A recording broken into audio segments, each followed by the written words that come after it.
Welcome to विज्ञान श्रोतालय और मैं हूं आपकी एजुकेटर शिवानी चक्रवर्ती। आज मैं फिर से आपके सामने एक नए लेक्चर वीडियो को लेके आ गई हूं और आज के सेशन में हम बात करने वाले हैं क्रेब्स साइकिल की। जी हाँ, क्रेब्स साइकिल जिसको हम टीसीए साइकिल या ट्राई कार्बोक्सिलिक एसिड साइकिल के नाम से भी जानते हैं। हम आज इसी साइकिल के बारे में बात करेंगे। हमारा जो क्रेब्स साइकिल है, जनरली आप देखते हो कि ये एक प्लांट फिजियोलॉजी से पूछा जाने वाला मोस्ट कॉमन क्वेश्चंस इसमें से बहुत सारे क्वेश्चंस आपको कंपटीशन एग्जाम्स में as well as academic exams में इस टॉपिक से देखने को मिल जाता है।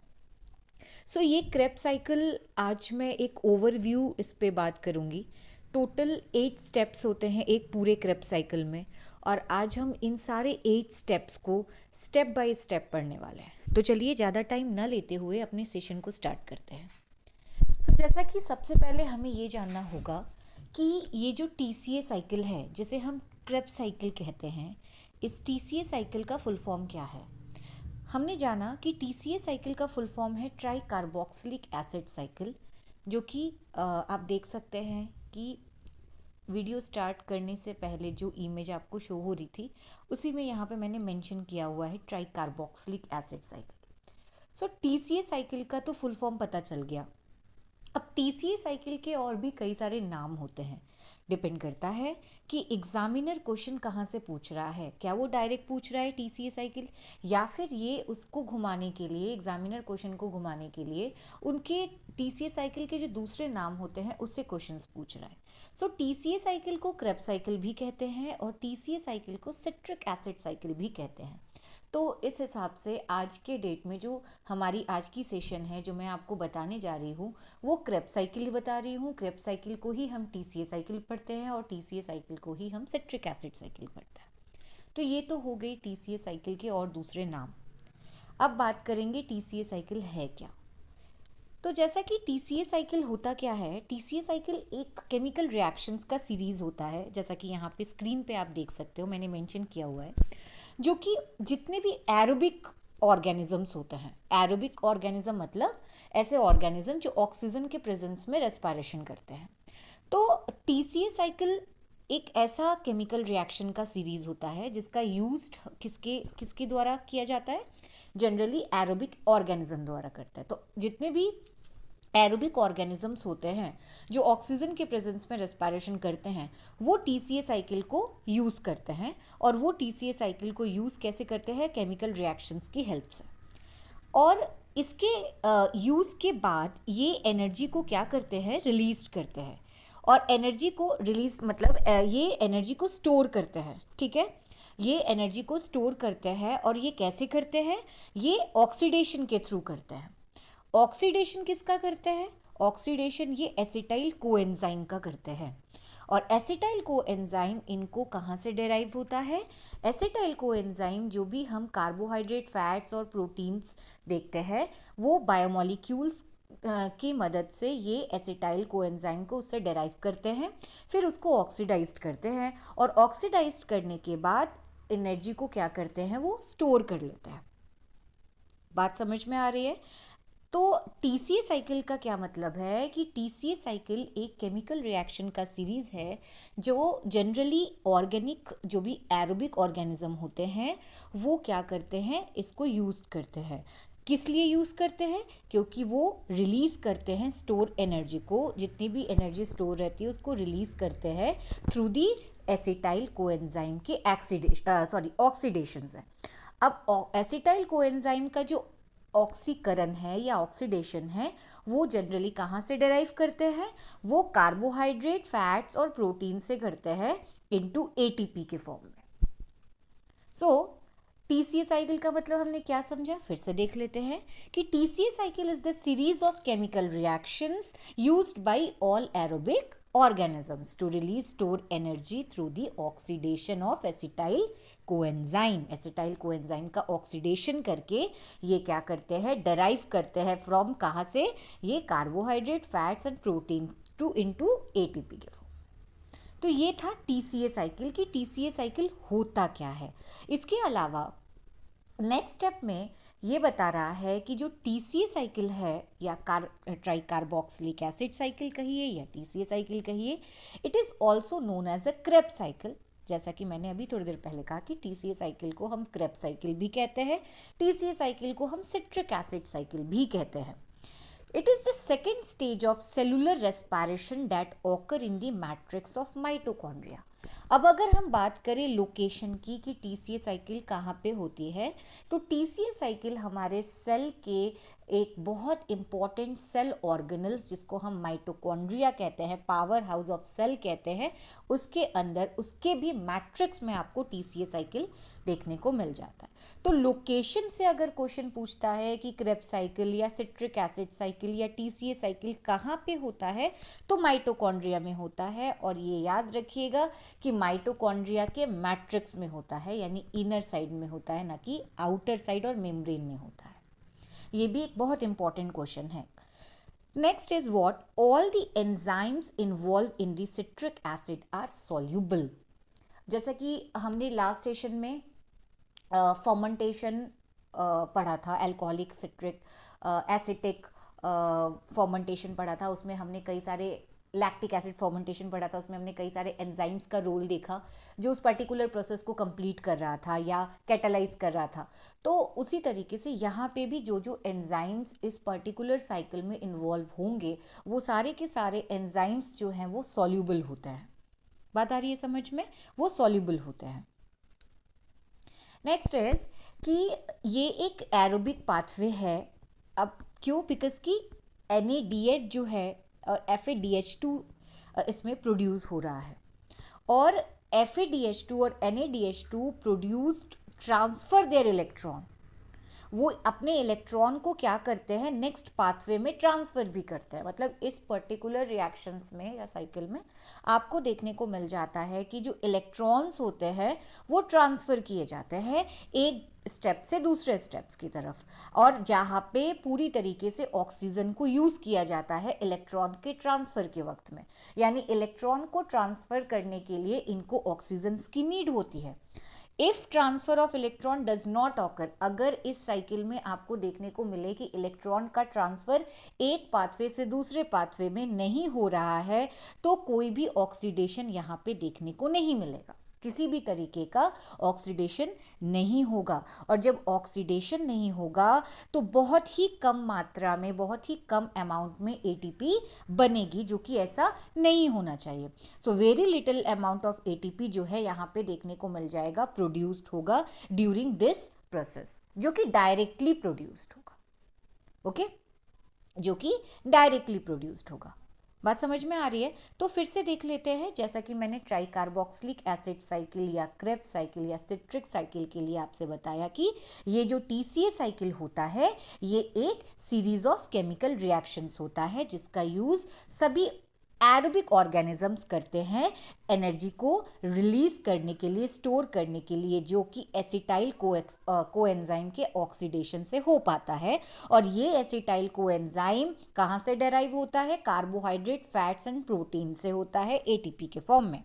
नाउ इस प्रोसेस में हमने बोला कि इस प्रोसेस में जो पर्टिकुलर अगर लोकेशन की बात करते हैं तो ये जो प्रोसेस होता है ये कहाँ पे होता है? ये प्रोसेस माइटोकॉन्ड्रिया के इनर साइड मैट्रिक्स में देखने को मिल जाता है। और यहाँ पे जितने भी एंजाइम पार्टिसिपेट करते हैं इस साइकिल में, सारे के सारे एंजाइम सॉल्यूबल होते हैं। इसके अलावा मैंने ये बताया कि ये एक एरोबिक पाथवे इसलिए है क्योंकि इसमें NADH और FADH2 जो है वो क्या प्रोड्यूस करते हैं? वो इलेक्ट्रॉन प्रोड्यूस करते हैं और उसके बाद उसका ट्रांसफ़र करते हैं एक पाथवे से नेक्स्ट पाथवे की तरफ, जिसके लिए इनको एनर्जी की नीड होती है। और अगर इलेक्ट्रॉन जो है पास नहीं होगा तो ऑक्सीडेशन नहीं होगा, और अगर ऑक्सीडेशन नहीं होगा जो ATP है वो बहुत कम अमाउंट में प्रोड्यूस होगा इस प्रोसेस में। ओके, तो आई होप कि आपको TCA साइकिल का मतलब समझ में आ गया होगा। अब मैंने क्या बोला कि जो TCA साइकिल आप अपनी स्क्रीन पे ये जो आप चार्ट देख पा रहे हो, डायग्राम देख पा रहे हो, ये पूरा एक TCA साइकिल या क्रेब्स साइकिल या आप कहें सिट्रिक एसिड साइकिल, ये उसको शो कर रहा है। और इस पूरे फिगर में टोटल 8 स्टेप्स होते हैं। एक TCA साइकिल को कंप्लीट होने के लिए 8 स्टेप्स की ज़रूरत होती है, और ये 8 स्टेप्स के बारे में हम अब जानने वाले हैं। ओके तो चलिए स्टेप बाय स्टेप स्टेप्स को देखेंगे, समझेंगे। और अगर आपको कहीं पे भी कोई डाउट है या क्वेरीज है, आपसे मैं बार बार कहती हूँ, पहले भी कहती आई हूँ, अभी भी कहूँगी कि आप कमेंट बॉक्स में कमेंट ज़रूर छोड़ सकते हैं, मैं तुरंत रिप्लाई करने की कोशिश करूँगी। और अगर आपको समझ में आता है मेरा लेक्चर वीडियो, तो आप बिल्कुल भी लाइक, सब्सक्राइब, शेयर करना मत भूलिएगा। तो चलिए स्टार्ट करते हैं। हम देखने वाले हैं स्टेप्स। तो जैसा कि मैंने बोला कि टोटल 8 स्टेप्स होते हैं एक टीसीए साइकिल को कंप्लीट करने के लिए, राइट। तो स्टेप फर्स्ट में क्या होता है कि कंडेंसेशन होता है। किसका कंडेंसेशन होता है? मैं कलर चेंज करती हूँ। कंडेंसेशन होता है एसिटाइल कोएंजाइम का। किसका होता है? एसिटाइल कोएंजाइम का। किसके साथ होता है? 4 कार्बन कंपाउंड। और हमें पता है 4 कार्बन कंपाउंड हम किसे कहते हैं? ऑक्जेलो एसीटेट। ठीक है, ऑक्जेलो एसीटेट के साथ एसिटाइल कोएंजाइम का कंडेंसेशन होता है। जब कंडेंसेशन होता है तो इससे बनता क्या है? बनता है 6 कार्बन सिट्रेट। क्या बनता है? 6 कार्बन सिट्रेट का फॉर्मेशन होता है और कोएंजाइम ए यहां से रिलीज्ड हो जाती है। और इस पूरे रिएक्शन को जो एंजाइम, हमने क्या बोला था, सारे एंजाइम सॉल्युबल हैं, जो एंजाइम कैटालाइज कर रहा है वो है सिट्रेट सिंथेसिस। चलिए आइए इसको हम डायग्रामेटिकली देखते हैं। ये देख सकते हैं, यहाँ से स्टार्ट हो रहा है आपका साइकिल। क्या हो रहा है? कंडेंसेशन हो रहा है। किसका कंडेंसेशन हो रहा है? एसिटाइल कोएंजाइम का हो रहा है। और एसिटाइल कोएंजाइम जो है कंडेंस करके किसके साथ कंडेंसेशन कर रही है? अभी मैंने बोला कि एसिटाइल कोएंजाइम 4 कार्बन वाले कंपाउंड ऑक्जेलो एसीटेट के साथ कंडेंस कर रही है। और कंडेंस होने के बाद फॉर्म क्या कर रही है? बना रही है सिट्रेट। और इसके पीछे जो एंजाइम रिस्पॉन्सिबल है वो है, यहाँ पे आप देख सकते हैं, सिट्रेट सिंथेसिस। ओके, तो ये हमारा क्या हो गया? ये हमारा हो गया फर्स्ट स्टेप। स्टेप फर्स्ट हमने बात कर ली, स्टेप फर्स्ट की। ओके, आई होप कि स्टेप फर्स्ट आपको समझ में आ गया होगा। नाउ अब बात करते हैं स्टेप सेकेंड। ठीक है, स्टेप सेकेंड के बारे में बात करेंगे। सेकेंड स्टेप क्या है? सेकेंड स्टेप में जो हमारे फर्स्ट स्टेप में क्या प्रोडक्ट मिला हमें? हमें मिला सिट्रेट। अब इसी सिट्रेट को लेके हमें आगे चलना है। ये सिट्रेट जो है इसको क्या किया जाएगा? कन्वर्ट किया जाएगा। क्या किया जाएगा? कन्वर्ट किया जाएगा। इस सिट्रेट को कन्वर्ट किया जाएगा और इसको कन्वर्ट करके क्या बनाया जाएगा? आइसोसिट्रेट। किस चीज का फॉर्मेशन होगा? आइसोसिट्रेट का फॉर्मेशन होगा। आइसोसिट्रेट क्या है? आइसोसिट्रेट एक सिट्रेट का आइसोमर फॉर्म है। याद रखिएगा, आइसोसिट्रेट सिट्रेट का आइसोमर है। ठीक। सेकेंड स्टेप में क्या देखने को मिलता है कि फर्स्ट स्टेप में जो सिट्रेट हमें मिला उसको कन्वर्ट किया गया है आइसोसिट्रेट में, और आइसोसिट्रेट आइसोमर है सिट्रेट का। ठीक है, यहाँ पे 2 स्टेप्स देखने को मिलता है। सेकेंड स्टेप में भी 2 स्टेप, सब स्टेप्स आप कह सकते हैं, देखने को मिलता है। एक तो यहाँ पे सिट्रेट जो होता है फर्स्टली क्या करता है? वाटर के मॉलिक्यूल को लॉस करता है और दूसरा गेन करता है। ठीक है, एक वाटर का मॉलिक्यूल गेन करता है। तो फर्स्टली तो वाटर का मॉलिक्यूल इसने क्या किया? लॉस किया। उसके बाद एक वाटर का मॉलिक्यूल इसने गेन किया। जहां ये एक मॉलिक्यूल गेन करेगा तब ये बनाएगा आइसोसिट्रेट। चलिए इसको भी हम इमेज के फॉर्म में देख लेते हैं। ये है सेकेंड। तो जैसा कि यहाँ से हमारा सेकेंड स्टेज स्टेप स्टार्ट हो रहा है, क्योंकि फर्स्ट में हमें क्या मिला? सिट्रिक एसिड या सिट्रेट। यहाँ पे क्या देखने को मिला कि यहाँ पे ये सिट्रिक एसिड को कन्वर्ट किया जाएगा आइसोमर के फॉर्म में, और क्या बनेगा? सिट्रिक का आइसोमर आइसोसिट्रिक। लेकिन फर्स्ट स्टेप में वाटर का मॉलिक्यूल क्या हो जाएगा?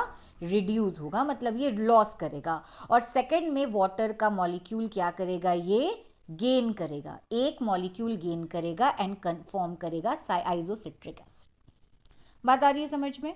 तो ये हो गया सेकेंड स्टेप। एक सेकेंड, ये हो गया सेकेंड स्टेप। नाउ नेक्स्ट हम बात करेंगे थर्ड स्टेप की। थर्ड स्टेप क्या है? थर्ड स्टेप क्या है? थर्ड स्टेप में हमें सेकेंड स्टेप में क्या मिला था? आइसोसिट्रेट मिला था, राइट? तो आइसोसिट्रेट हमें सेकेंड स्टेप का प्रोडक्ट हमको देखने को मिला। अब इसी आइसोसिट्रेट को लेके हमें चलना है। तो अब क्या होगा कि थर्ड स्टेप में देखने को मिलेगा कि ये जो आइसोसिट्रेट है इसका हो जाएगा ऑक्सीडेशन। जब इसका ऑक्सीडेशन होगा तो कार्बन डाइऑक्साइड की जो मॉलिक्यूल्स हैं वो हो जाएंगे रिलीज्ड। ओके, रिलीज्ड होंगे, leaving behind a 5 carbon molecule, और बनेगा क्या? Alpha keto glutarate. क्या बनेगा? Alpha keto glutarate. मतलब थर्ड स्टेप हमें बताता है कि आइसोसिट्रेट का ऑक्सीडेशन होगा और जिससे कार्बन डाइऑक्साइड रिलीज्ड होगा और 5 carbon molecules alpha keto glutarate का फॉर्मेशन होगा। यही बता रहा है। चलिए इसको डायग्रामेटिकली देखते हैं। क्या है थर्ड स्टेप? कि आइसोसिट्रेट का क्या हो जाएगा? कन्वर्जन होगा, और आइसोसिट्रेट जो है वो क्या होगी? क्या मैंने बताया था? आइसोसिट्रेट का ऑक्सीडेशन हो रहा है तो कार्बन डाइऑक्साइड जो है वो क्या हो रहा है? रिलीज्ड हो रहा है। देखिए इमेज में देख सकते हैं कैसे कार्बन डाइऑक्साइड बाहर की ओर निकल रही है। तो आइसोसिट्रेट के ऑक्सीडेशन से कार्बन डाइऑक्साइड क्या हो जाएगी? रिलीज्ड हो जाएगी।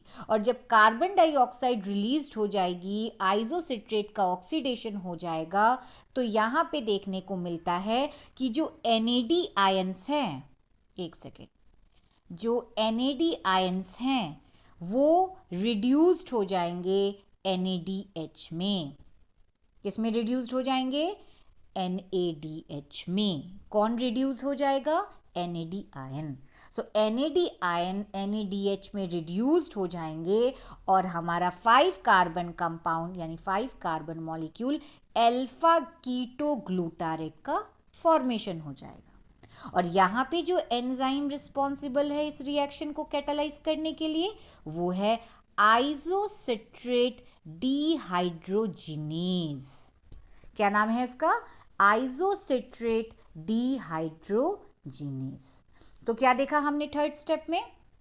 हमने थर्ड स्टेप में देखा कि जो सेकेंड स्टेप में प्रोडक्ट बना मिला था आइसोसिट्रिक एसिड या आइसोसिट्रेट, उसका ऑक्सीडेशन होता है जिससे कार्बन डाइऑक्साइड का रिलीज होता है और NAD आयन NADH में रिड्यूस हो जाता है और 5 carbon compound alpha keto glutarate acid का फॉर्मेशन होता है। और इस पूरे रिएक्शन को जो एंजाइम कैटालाइज करता है वो है आइसोसिट्रेट डिहाइड्रोजिनेज। बात समझ में आ रही है? नाउ अब बात करते हैं स्टेप 4। स्टेप थर्ड तक क्लियर हो गया और स्टेप थर्ड में हमें क्या मिल गया? Product 5 carbon compound alpha keto glutarate. Now अब हम इस पर्टिकुलर प्रोडक्ट को लेके चलते हैं जो थर्ड स्टेप में हमें मिला। अब ये जो अल्फा कीटो ग्लूटारेट है, अब इसको क्या किया जाएगा? अब इसको ऑक्सीडाइज्ड किया जाएगा। ऑक्सीडाइज होने से हमने देखा कि NAD जो है NADH में क्या हो जाता है? रिड्यूस्ड हो जाता है और कार्बन डाइऑक्साइड के मॉलिक्यूल्स जो होते हैं वो रिलीज्ड हो जाते हैं। यही देखा। तो अब क्या है कि जो ये कोएंजाइम है, ठीक है, जो रिमेनिंग कोएंजाइम है, coenzyme A picked up by the remaining 4 carbon molecule, इसको क्या किया जाता है? जो 4 कार्बन मॉलिक्यूल था ऑक्सैलोएसिटिक रिमेनिंग, उसमें से इसको पिक किया जाता है और पिक करके एक अनस्टेबल कंपाउंड बनाया जाता है और उस अनस्टेबल कंपाउंड का नाम है, जो कि इस स्टेप में बनेगा, वो है सक्सिनाइल कोएंजाइम। ठीक है, क्या नाम है उसका? Succinyl coenzyme. सो अब ये जो अल्फा कीटो ग्लूटारेट है, अल्फा कीटो ग्लूटारेट डिहाइड्रोजिनेज जो है, इस पूरे प्रोसेस को क्या करेगा? कैटालाइज करेगा। तो इस स्टेप में, किस स्टेप में?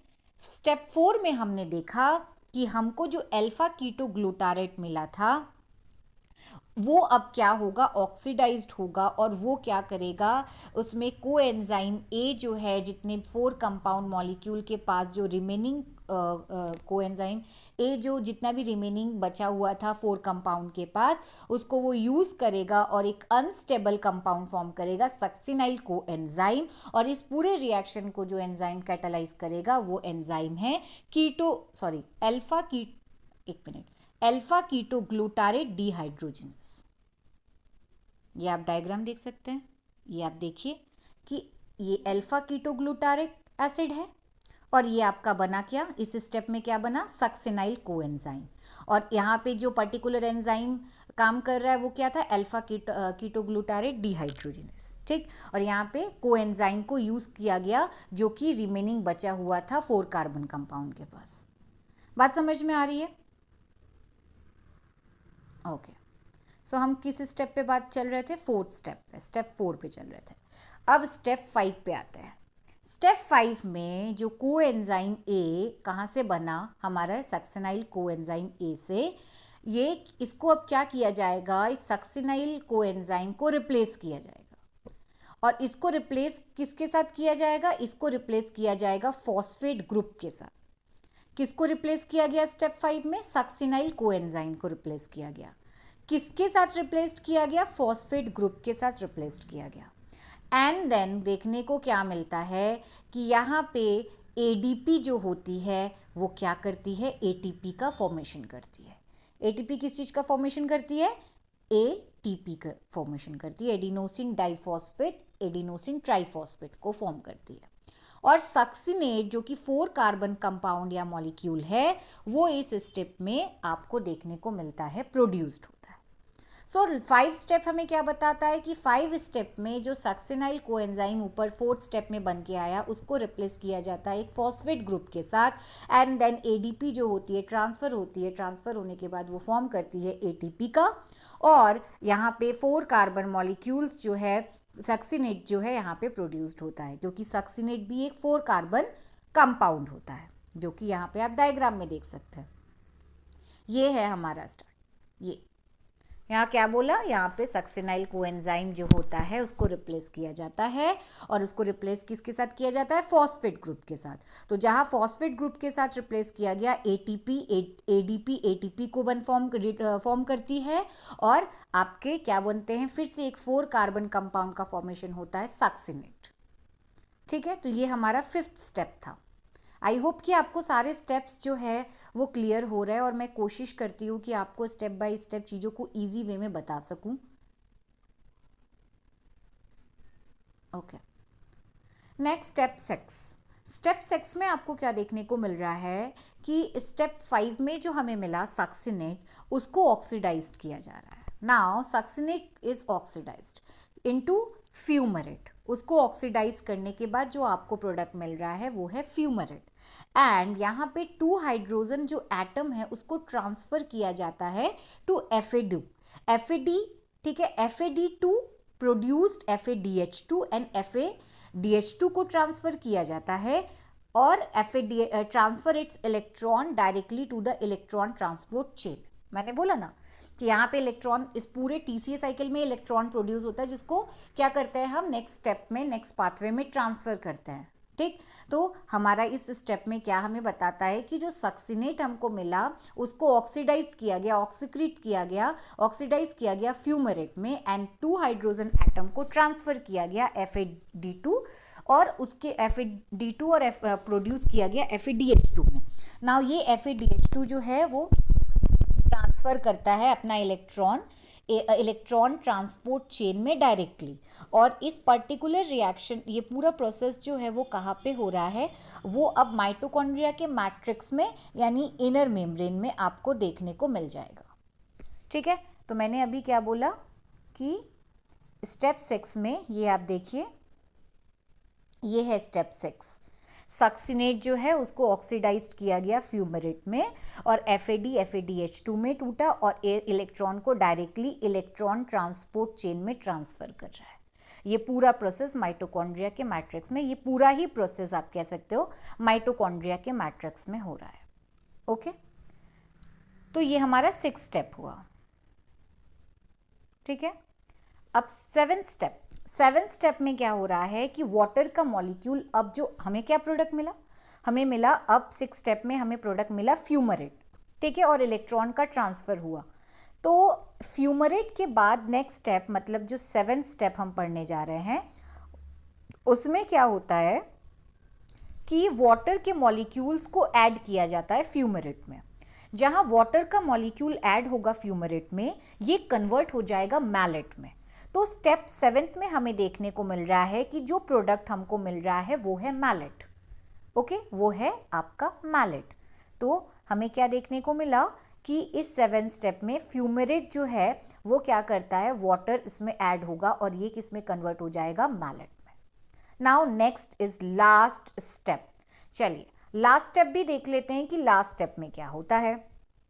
जो 7 स्टेप में हमें जो प्रोडक्ट मिला मैलेट, लास्ट स्टेप में उस मैलेट को का भी ऑक्सीडेशन होता है, और ऑक्सीडेशन होने के बाद मैलेट रीजनरेट होती है, ठीक है, रीजनरेट होती है ऑक्जेलो एसीटेट में। ऑक्जेलो एसीटेट जो कि एक 4 कार्बन कंपाउंड है, और आप जानते हैं कि जब हमने ये साइकिल स्टार्ट की तो इस साइकिल का स्टार्टिंग ही क्या होता है कि जो एसिटाइल कोएंजाइम होता है उसको ऑक्सीडाइज किया जाता है 4 कार्बन कंपाउंड ऑक्जेलो एसीटेट। तो ये फिर से हमारे साइकिल में यूज हो जाएगी और फिर से वही साइकिल क्रिएट करेगी 8 स्टेप कंप्लीट करके। तो अब यहाँ पे मैलेट का ऑक्सीडेशन होगा और मैलेट रीजनरेट करेगा ऑक्जेलो एसीटेट को, जो कि 4 कार्बन कंपाउंड है, और क्या बनाएगा, NAD आयन।